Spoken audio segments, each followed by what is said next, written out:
हमारे मालिक ने, हमारे विधाता ने ऐसा सुंदर शरीर दिया, सुंदर परिवार दिया, सुंदर स्वरूप बनाया, लेकिन उस परमात्मा के लिए हम कुछ नहीं कर पाते हैं। बड़े भाग्य मानुष तन पावा, बड़े भाग्य मानुष तन पावा, बड़े भाग्य मानुष तन पावा, बड़े भाग्य मानुष तन पावा, बड़े भाग्य मानुष तन पावा, बड़े भाग्य मानुष तन पावा, सुर दुर्लभ सब ग्रंथ ही गावा, सुर दुर्लभ सब ग्रंथ ही गावा। बड़े भाग्य मानुष तन पावा, ये मनुष्य का शरीर सबसे उत्तम शरीर है। भगवान ने हमें, भगवान ने अपना भजन करने के लिए ही तो इस धराधाम पर भेजा है, नहीं तो हमें भी चींटी बना देते भगवान, कुत्ता बना देते, गधा बना देते, लेकिन हमें मनुष्य बना के भेजा है। नहीं तो गोस्वामी जी लिख देते, बड़े भाग्य हाथी तन पावा, सबसे बड़ा जानवर हाथी होता है। लेकिन गोस्वामी जी ने ऐसा नहीं लिखा, उन्होंने लिखा बड़े भाग्य मानुष तन पावा। जीवों में अगर सर्वोत्तम है तो ये मनुष्य का स्वरूप है, मनुष्य का शरीर है। भागवत भी कहती है, दुर्लभो मानुषो देहो देहि नाम छन भंगुरः, तत्रापि दुर्लभे मन्ये वैकुंठ प्रिय दर्शनम। सबसे दुर्लभ शरीर ये मनुष्य का शरीर है। और एक बात और है, कथा को गंगा कहा गया है, और ये भी सौभाग्य की बात है कि कथा सब तक नहीं पहुंच सकता, कथा को सब श्रवण नहीं कर सकता, क्योंकि पापी के घर हो संत समागम हरि कथा, तुलसी दुर्लभ दो। ये संतों का समागम, भगवान की कथा बड़े भाग्य से मिलता है। इसीलिए तो हम कहते हैं, अरे हरि गुण गा के, ओ कृष्ण गुण गा के जीवन बना ले रे पगला, हरि गुण गा के जीवन बना ले रे पगला, हरि गुण गा के जीवन बना ले रे पगला, हरि गुण गा के जीवन बना ले रे पगला, जीवन बना ले रे पगला, जीवन बना ले रे पगला, हरि को रिझाले कृष्ण गुण गा के जीवन बना ले रे पगला, कृष्ण गुण गा के जीवन बना ले रे पगला।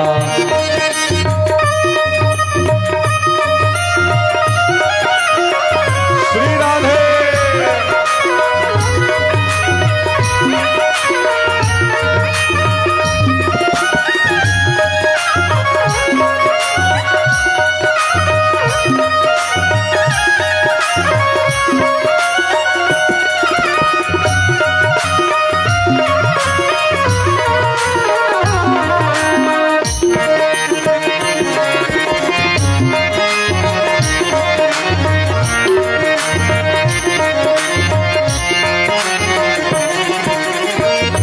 कवि कहता है, हरि के भजन ना कैला, हरि के भजन ना कैला, घर के न घाट के भैला, घर के न घाट के भैला।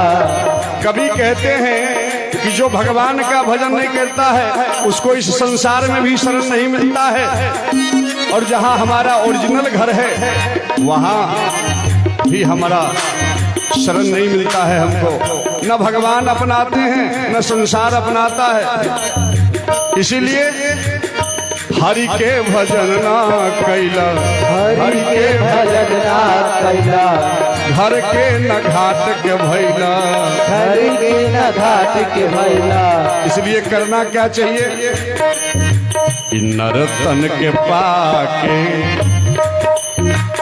नरतन के पाके, नरतन के पाके जीवन बना ले रे पगला, नरतन के पाके जीवन बना ले रे पगला। हरि गुण गा के जीवन बना ले रे पगला, हरि गुण गा के जीवन बना ले रे पगला।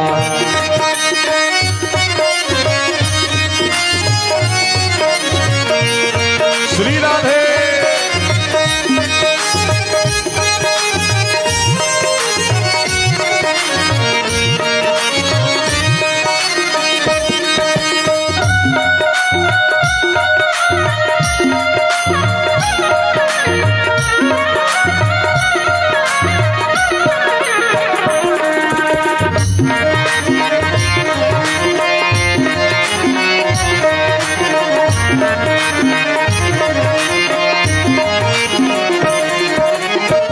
अच्छा महाराज, ये भगवान का भजन करने से किसको किसको मुक्ति मिली है, किसका किसका उद्धार हुआ है,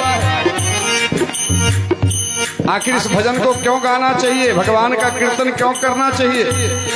महाराज, ग्रंथों ने कहा है गणिका अजामी लगी है, गणिका अजामी लगी है, गणिका अजामी लगी है, गणिका अजामी लगी है। सबरी हो गईली सिद्ध, सबरी हो गईली सिद्ध, गणिका अजामी लगी है, गणिका अजामी लगी है। सबरी हो गईली सिद्ध, सबरी हो गईली सिद्ध। कैसे? हरि शरण पाके, प्रभु शरण पाके जीवन बना ले रे पगला, हरि शरण पाके जीवन बना ले रे पगला। हरि गुण गा के जीवन बना ले रे पगला, हरि गुण गा के जीवन बना ले रे पगला। वो जीवन बना ले रे पगला, जीवन बना ले रे पगला, जीवन बना ले हरि गुण गा के जीवन बना ले रे पगला, हरि गुण गा के जीवन बना ले रे पगला। हरि गुण गा के जीवन बना ले रे पगला, हरि गुण गा के जीवन बना ले रे पगला। बोलिए आनंद कंद कृष्ण चंद्र भगवान की जय हो। महाराज, कल आप लोगों ने सुंदर कथा का दर्शन किया। राजा परीक्षित ने कल कलयुग का अत्याचार देख लिया। गौ माता को पीट रहा था,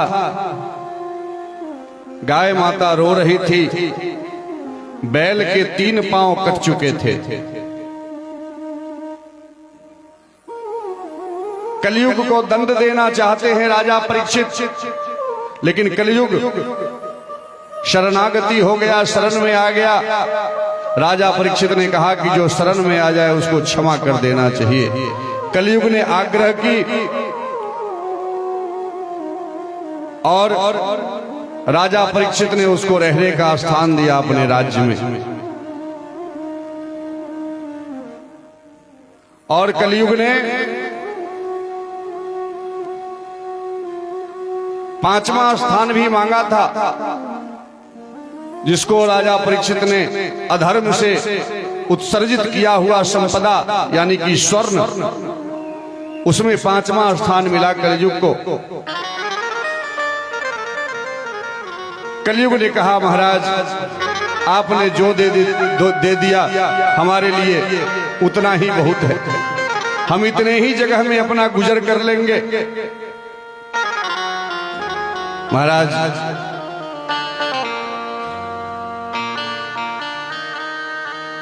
परीक्षित जी महाराज का साम्राज्य आया, सारे पांडव भगवान के शरण में चले गए।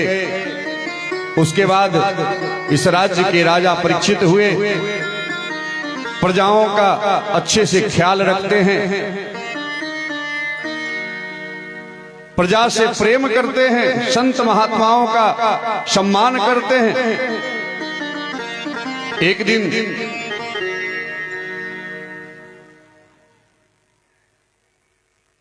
राजा परीक्षित ने सोचा मेरे पूर्वजों का दिया हुआ जो संपदा है आज तक हमने देखा नहीं, पूर्वजों के खजाना में क्या है। मंत्री को आदेश दिया, पूर्वजों के द्वारा उत्सर्जित किया हुआ जो संपत्ति थी, एक संदूक था, उस संदूक को खोला गया। उस संदूक में एक सुंदर मुकुट का दर्शन हुआ। राजा परीक्षित ने उस मुकुट को देखा,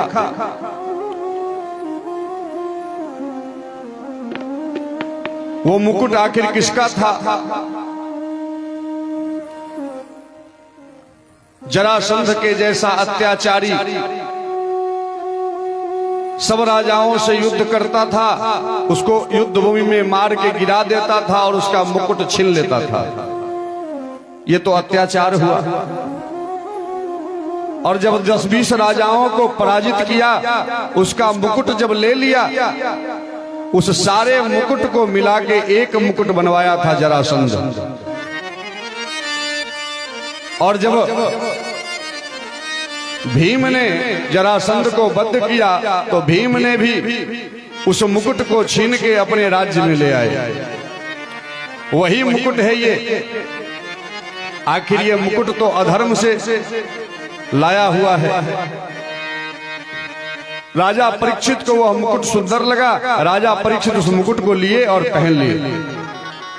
कलियुग तो इसी इंतजार में था, अधर्म से उत्सर्जित किया हुआ स्वर्ण कब महाराज धारण करेंगे, जब हम प्रवेश करें उसमें। जो ही मुकुट को राजा परीक्षित ने पहना, कलियुग महाराज सवार हो गए। अच्छा, कलियुग महाराज की महिमा क्या है? जिन पर कृपा कलियुग की हो जाती है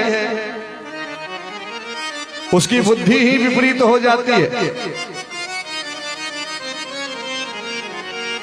मन कहेगा गंगा नहाने चलो, गंगा स्नान करने चलो।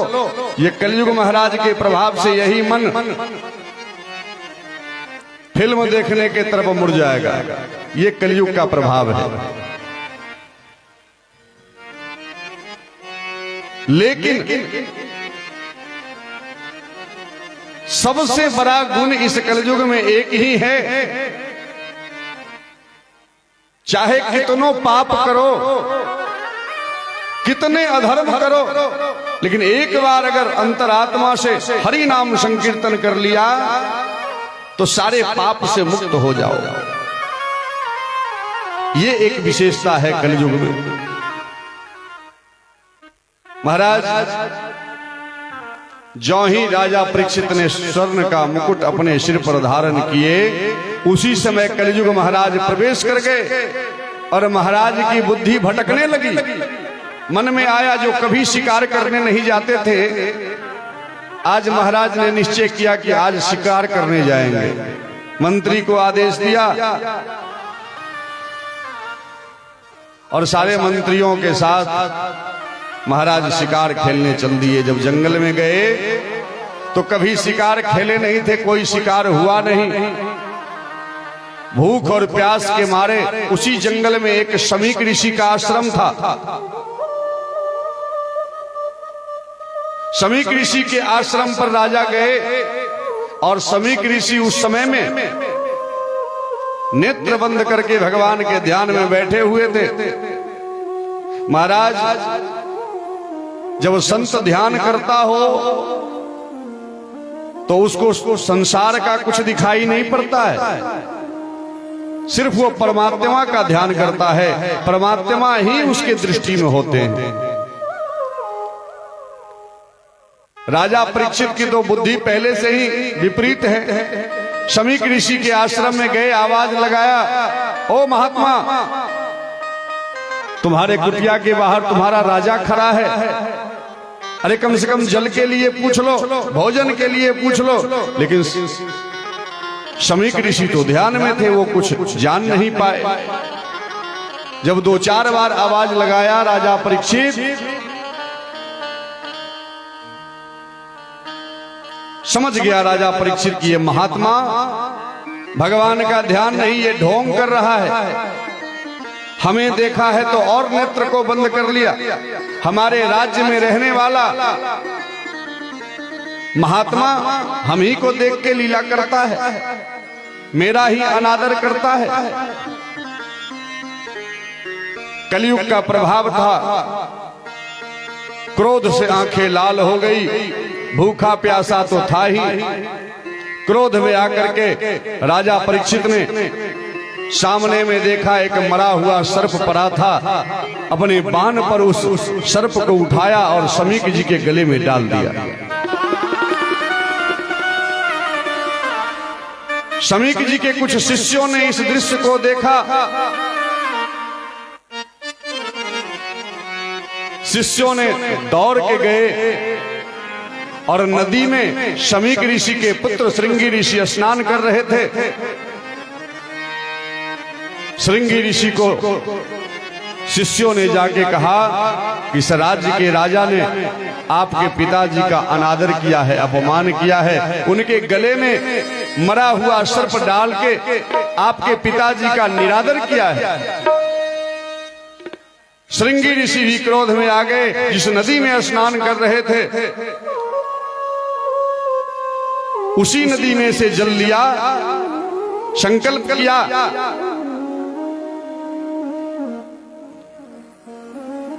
ये पापी राजा ने हमारे पिता का अपमान किया है। हमारे पिता के गले में जो मरा हुआ सर्प तुम डाले हो, जाओ आज मैं श्राप देता हूं। इसी सर्प का पूर्वज तक्षक के काटने से आज से 7वां दिन तुम्हारी मृत्यु हो जाएगी। श्राप तो दे दिया महाराज। वहां से श्रृंगी ऋषि दौड़े आए पिता के पास। पिताजी पिताजी आवाज लगाए।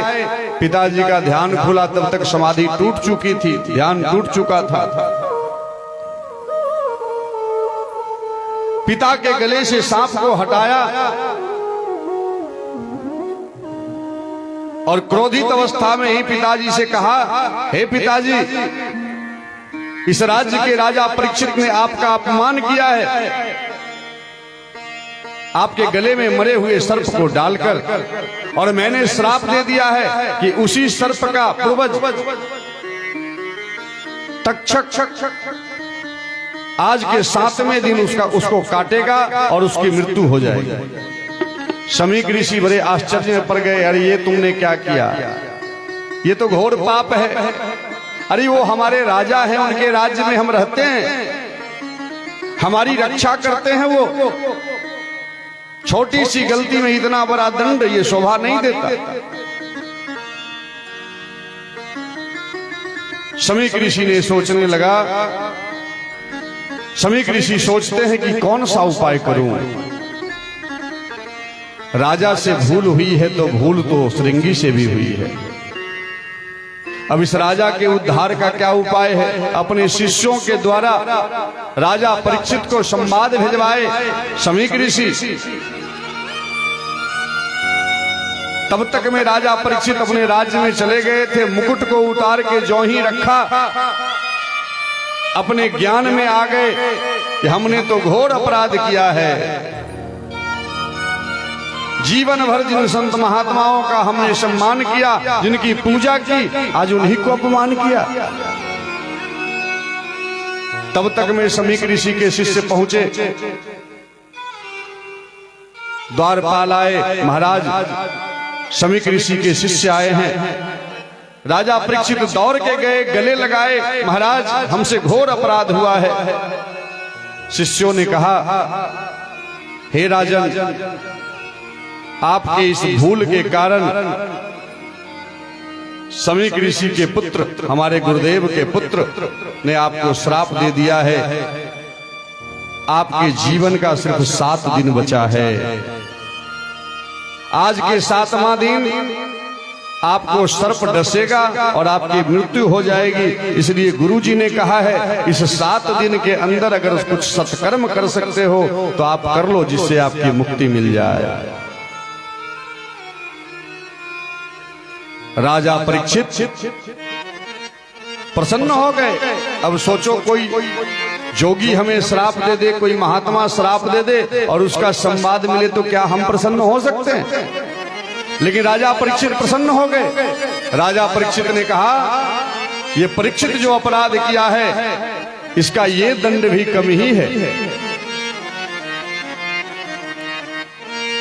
राजा परीक्षित दौड़ते हुए अपने महल में गए, पत्नी को बुलाए और पत्नी से कहे, जानती हो इस संसार में कोई ऐसा नहीं है जो जानता हो कि हमारी मृत्यु कल होना है, परसों होना है, आज होना है। लेकिन मैं आज दावे के साथ कह सकता हूं कि हमारी मृत्यु आज के 7वां दिन होना है। और महाराज, राजा परीक्षित की मृत्यु ही नहीं 7 दिन में, हम सारे जीवों की मृत्यु 7 दिन में ही होना है।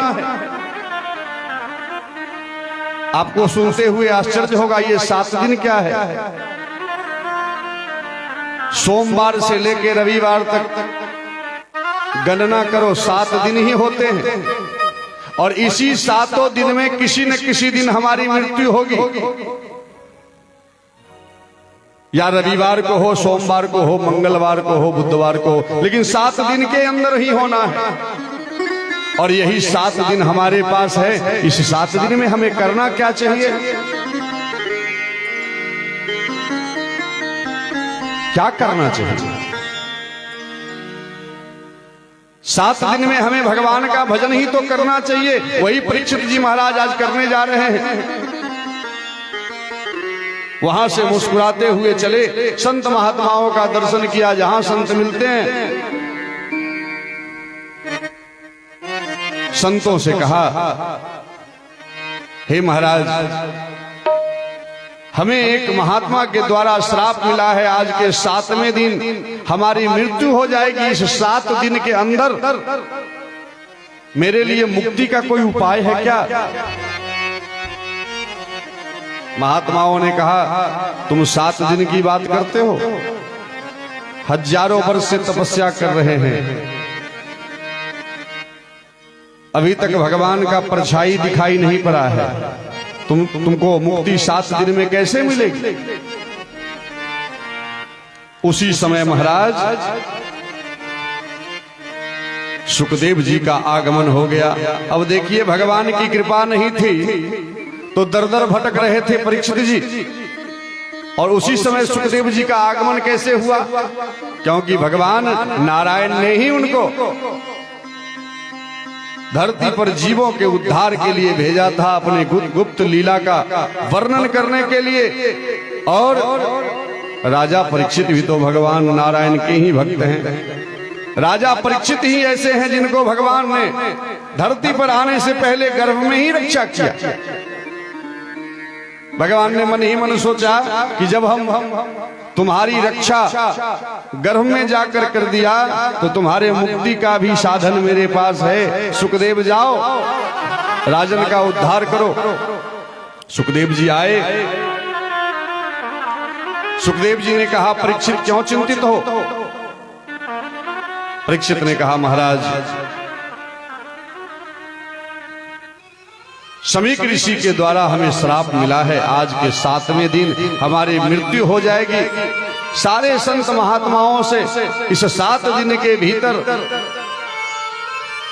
मुक्ति का उपाय ढूंढ रहा हूं, सारे संत महात्माओं से पूछ रहा हूं, कोई नहीं बता रहे हैं। सुखदेव जी ने कहा चिंता मत करो, तुम्हारे पास 7 दिन है। अरे हमने तो देखा है कि एक पल में मुक्ति मिली है। तुम्हारे ही पूर्वज में एक राजा खड़वांग थे जिनको एक दिन में मुक्ति मिली थी। तुम्हारे पास तो 7 दिन है, मैं तुम्हें मुक्ति दिलाऊंगा। क्या करना पड़ेगा महाराज? सुखदेव जी ने कहा कि स्नान करके आओ, आसन लगाओ और मैं जो कथा कहता हूं ध्यान पूर्वक सुनो। महाराज राजा परीक्षित को आज सुखदेव जी महाराज कथा श्रवण करा रहे हैं। परीक्षित जी आए, स्नान किए, स्नान करने के बाद व्यास जी का पूजन किए। उसी दिन से व्यास पूजन की परंपरा है। महाराज जब सुखदेव जी कथा सुना रहे थे उस समय स्वर्ग लोक से कुछ देवता भी आए। स्वर्ग लोक के देवता ने देखा राजा परीक्षित को सुखदेव जी कथा श्रवण करा रहे हैं, अमृत पिला रहे हैं, हमें ये कथा कैसे मिलेगी? तो देवताओं ने छल किया। देवताओं ने क्या किया? बैकुंठ का अमृत कलश लेकर के धरती पर आए और मन में विचार किया कि ये अमृत राजा परीक्षित को दे देंगे और इसके बदले भागवत रूपी अमृत हम प्राप्त कर लेंगे। सुखदेव जी से देवताओं ने कहा कि हे सुखदेव जी, मैं तो कहता हूं कि 7वां दिन राजा परीक्षित को मरना है, इसीलिए मैं बैकुंठ से ये अमृत लाया। आप इस अमृत को राजा परीक्षित को पिला दो और ये भागवत रूपी अमृत हमें दे दो। महाराज सुखदेव जी ने कहा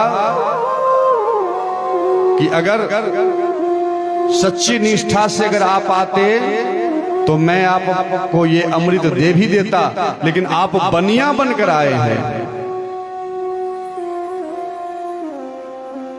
कहां तुच्छ स्वर्ग का ये अमृत और कहां ये भागवत, कहां शीशा और कहां हीरा। भागवत से तुम तुलना करते हो इस वैकुंठ के अमृत को। ले जाओ अपना अमृत। अपमान करके देवताओं को भेज दिया। जब देवता लोग गए चारों तरफ शोर शराबा होना शुरू कर दिया। अपने में विचार कर रहे हैं आखिर ये भागवत है क्या, जिस भागवत के कारण इतना अपमान सहना पड़ा है। सारे देवता ब्रह्मा जी के पास गए। ब्रह्मा जी से कहा महाराज सुखदेव जी के पास गया था बैकुंठ का अमृत कलश लेके। सुखदेव जी से हमने कहा कि ये अमृत राजा परीक्षित को दे दो और ये भागवत रूपी अमृत हमें पिला दो। सुखदेव जी ने हमें अपमान करके भेजा है। आखिर ये भागवत में है क्या महाराज? ब्रह्मा जी ने कहा चिंता मत करो, इसकी महिमा हम अभी स्पष्ट कर देते हैं कि भागवत आखिर है क्या। एक तराजू मंगाया गया। तराजू के एक पल्ले पर संसारिक जितनी वस्तु थी, संसारिक जितने ग्रंथ थे, वेद शास्त्र थे, सबको रखा गया और तराजू के दूसरे पलड़े पर सिर्फ श्रीमद् भागवत को रखा गया। ठाकुर जी की ऐसी कृपा भई, श्रीमद् भागवत कथा का पलड़ा नीचे रह गया, बाकी के सब ऊपर रह गए। ब्रह्मा जी ने कहा कि सुखदेव जी ने श्राप नहीं दिया, यही दिक्कत है। वो श्राप भी दे सकते थे। भागवत की इतनी महिमा है, सारे संसार की वस्तु एक तरफ और भागवत महापुराण एक तरफ। बोलिए भागवत भगवान की। महाराज सुखदेव जी कथा सुना रहे हैं राजा परीक्षित को। बड़ी सुंदर कथा आती है, महाभारत की कथा।